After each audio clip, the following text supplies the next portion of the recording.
Welcome back, War Room fans. Here we go, Stalingrad 42. Start of turn 14.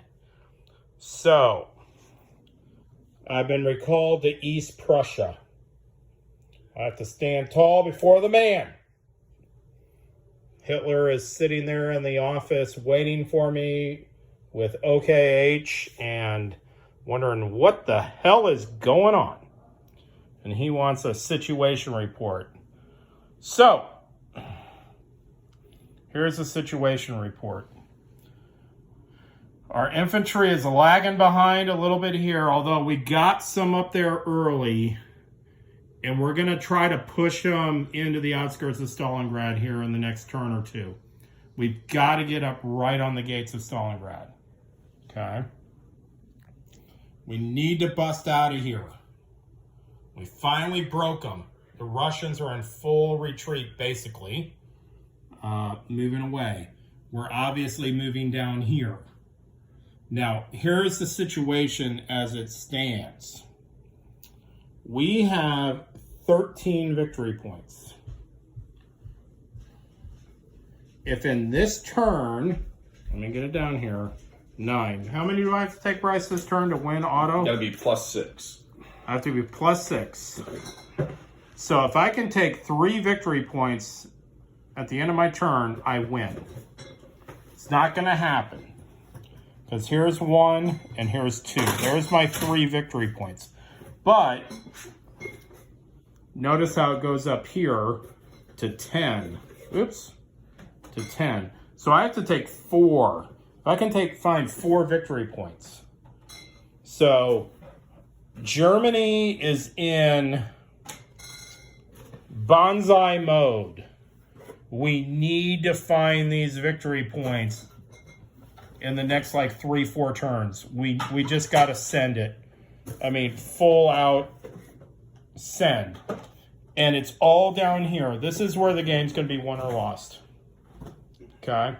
Because they've got 2 here, 1 here, 1 here, and then all these on the coast, and then they got the mountain. It's a full send now. And I only have like 5 turns. Because the way the victory points in this game work, guys, is because remember, we're going 10, 11, 11, or 12, but then it starts doubling up 14, 16, 18, 19. If I don't win this game by the end of turn 19, then in essence, what that means is it forces me to take Stalingrad. Because Stalingrad is worth 5 victory points. If I cannot figure this out and win this game in the next couple turns on the auto victory, then it is full send into Stalingrad, and hopefully it comes up good, because then it completely swings to the German or the Russian side. So we're just sending it, and off we go. But at least we freed up all these guys. So here's where we stand at the beginning of turn 14. Is it 14? Yep. Beginning of turn 14. So, Bryce, do you have anything to say to the fans from the Russian side? How do you feel since we've been discussing this? I feel like I need to do a better defense, but we're getting there. Baby steps. Okay. Baby steps, huh? Yeah. Okay, so this is where we stand at the beginning of turn 14, and we're just going to start grinding out turns. But basically, Germany is on notice. You got to do something really big, really fast, and go absolutely crazy. Because Stalingrad is starting to get loaded up. He's going to have all these reinforcements coming in.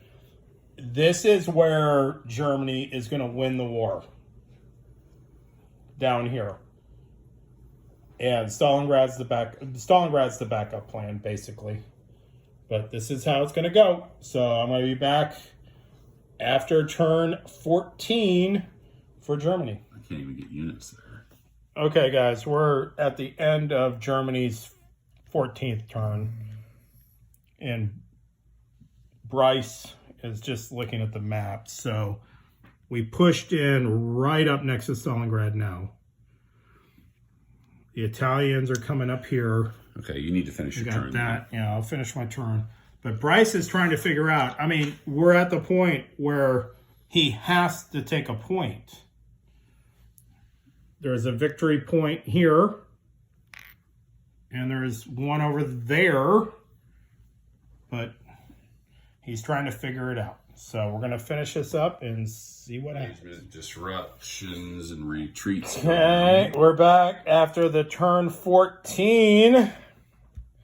Bryce sent him in. He took it back. Staved off elimination. I think he just stirred up a hornet's nest down here, though. But he did stave off elimination. So the game continues. The balance is so razor thin right now. We're going to see what happens. Yep, so this is where he got. I mean, it was like once Rostov fell, it was like the floodgates opened up, and it was just like units flying down here. So, and then back over here. Yeah, we realized we looked at on the far east side of the map to get those victory points, the 3 victory points. You have to exit, 5 divisions? Yes. It's like, how in the heck's Germany going to get 5 divisions over there? I mean, I only have 2 divisions and 1 regiment down here. I mean, it's like, what the heck? So that's where we stand at the end of turn 14. So we'll be back. Okay, guys. Turn 15, Germany's starting. So Bryce and I have been talking. So obviously Russia saved the day. They all have medals of commendation there. But the war, because of the victory points, 10 and 10, I have to basically take this city, which is worth 2, and that one, which is worth 1, and I will auto victory in the next 1 or 2 turns. So the whole war is centered right here. But Bryce looks at it and goes, if I could take that city back, can take that city back, he's fighting for victory points too. Okay? So it's like at a razor thin margin right now.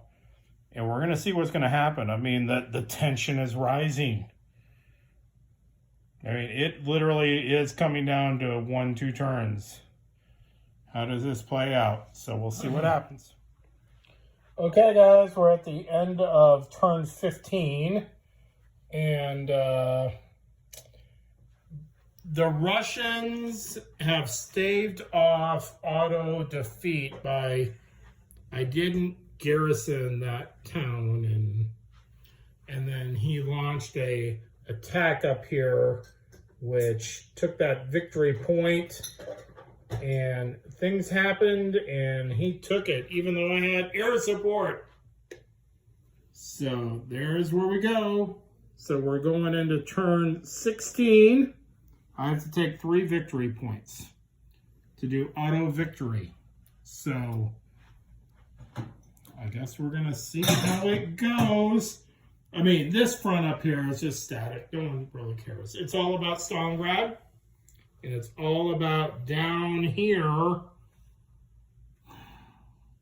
And see what the Germans can do. It's part of the video, man. But anyway. So we're back. Germany. Victorious. End of turn 16. Auto victoried it. As you can see, we're coming down here. Bryce did his damnedest to keep stymieing me because I didn't have that many units down here, and he could keep coming back, and then he stymied me up here. But Pallas in the 6th Army had the offensive prep, had the Stuka. He had it all game planned out for the victory. So Pallas in this game of Stalingrad 42, it's the hero instead of the goat. But Bryce and I have been talking, and I think this is important for guys who haven't really played two-player and played deep into the game, that here is what my opinion is, and then Bryce is going to tell us what his opinion is that the German player needs to just push as far east as he can.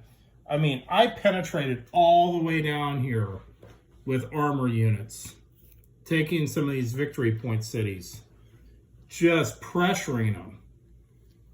And in the end, basically the entire game came down to these. Basically, there was 4 victory points right here.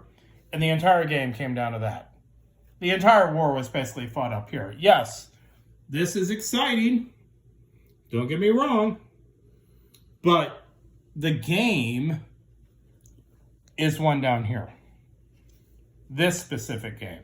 And it was amazing to me once Rostov broke. I mean, just look at how much material Germany got released.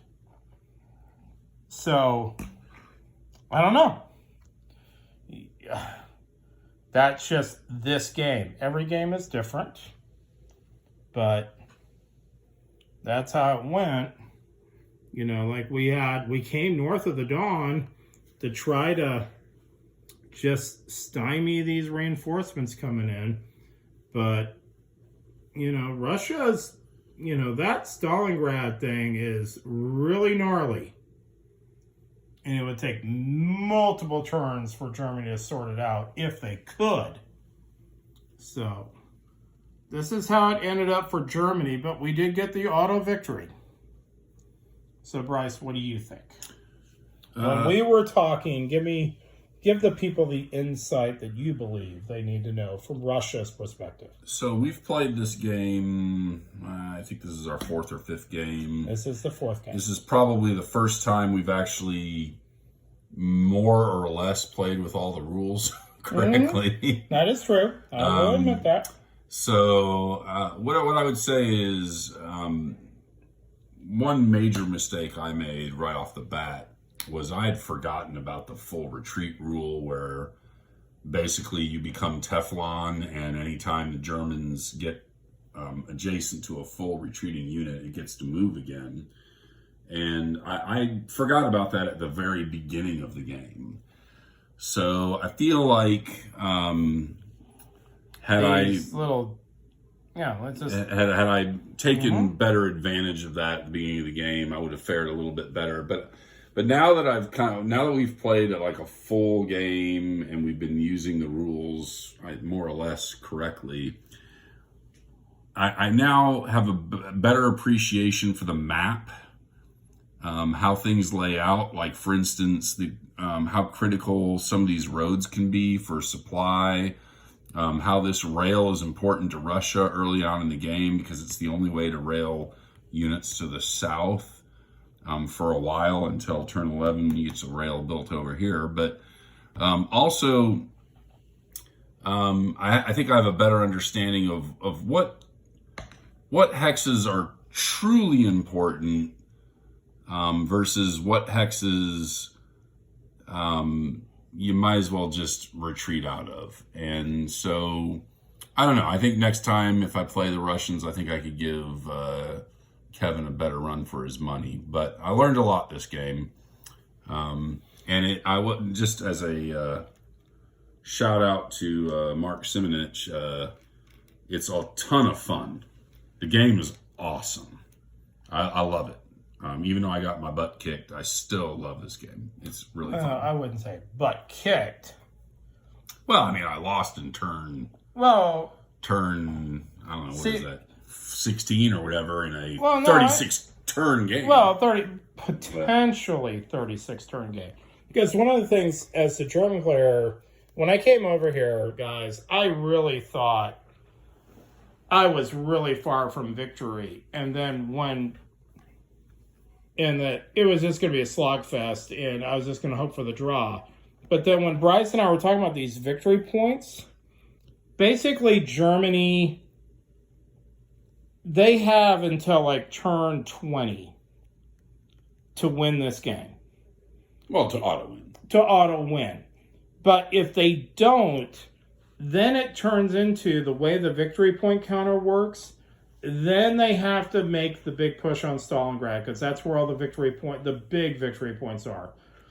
And even if they come down here and start gobbling up some of these ones that are over here, and they get the guys that come over from the Crimea, go, oh, well, that's great and all, but it becomes a victory point game.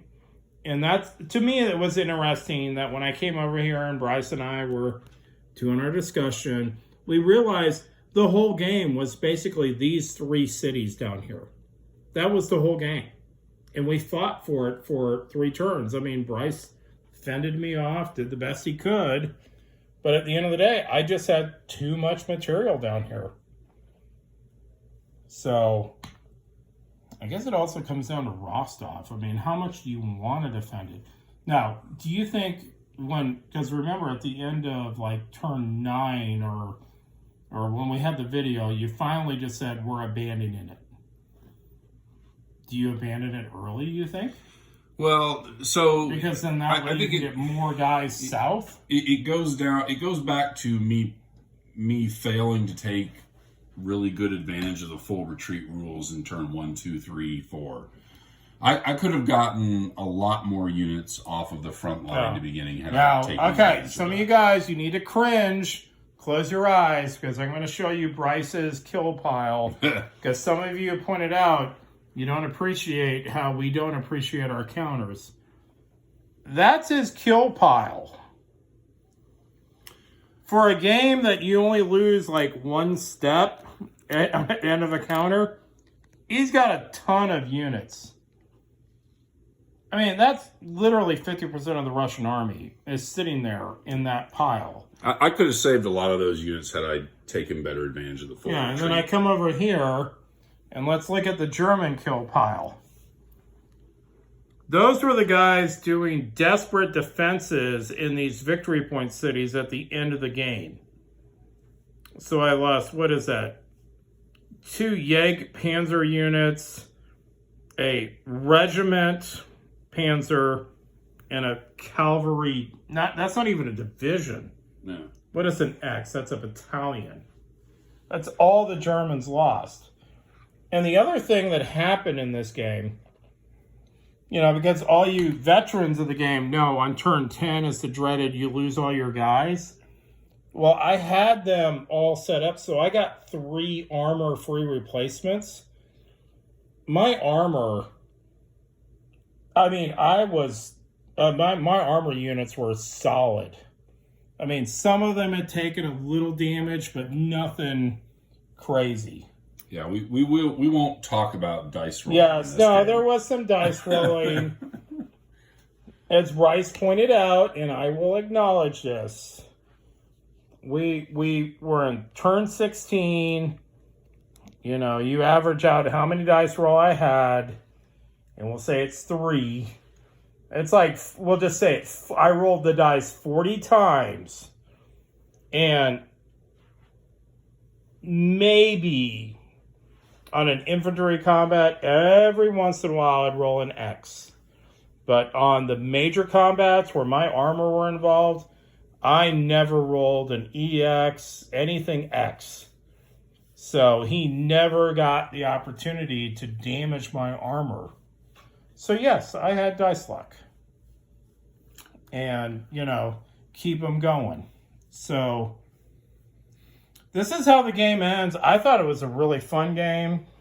I mean, a part of me is actually pretty stunned on how this game ended. Because coming over here, I didn't think this game was going to end tonight. I thought I was going to have to take Stalingrad. I thought I'd have to take like almost all these victory points down here. And it was like, this is going to be a titanic thing. And it turned out it wasn't. It turned out I just needed to keep funneling my guys here and fight this and hold off there. Although Bryce did do a good combat right here to take that victory point city to delay it 1 more turn. but Palace was in command and denied that. So, no, I thought it was a great game. I really enjoy the game too. And I know Bryce, he just said he really enjoys it. I don't know when we're going to get it back on the table because he just got in North Africa. And we have a couple other games that we're going to want to do. But well, we got Salerno and Normandy. yeah, we got, and before this, I didn't do any videos of it, but we did, what is it, the Russian campaign? Yes. The considered the classic Russian game. The old SPI. The old SPI Russian campaign. We really enjoyed it. We played it 3 times. And we really enjoyed that. So, the interesting thing about the Russian campaign game was the first time we played it, you played Germany. I think so. And we just called it like in the middle of 42. Then I played Germany and took Moscow. Then we played again, and I wasn't there, and then we didn't quite finish the game because we wanted to play this. So we don't know how the third game would have actually played out. But no, the Russian campaign's a very interesting old school game compared to this. So That's quicker. yeah, it's very quick. You can play the entire war in one day. I mean, if you guys had 12 hours to invest into it, or 14, you probably could play the entire Russian war, the entire Eastern Front of World War II in one sitting. So this is where we're going to leave it off, guys. And we will, I'll upload some more videos on the next game we're going to play, but it will not be this one, even though we enjoy the heck out of it. It might be. We don't know. It might be. You're correct. It could be. It might be. But we do have Board Game Geek coming up, so I'm going to be getting back to my regular scheduled War Room coverage. Board Gaming Geek's not till November. No, I got to get everybody prepped. I got a lot of videos already ready to upload, so. Well, we could do some War Room, I guess. War Room is awesome. So, okay, guys, this is where we're going to end it. I appreciate everybody following us on Board Game Geek, but we will not forget about you, and we will be back.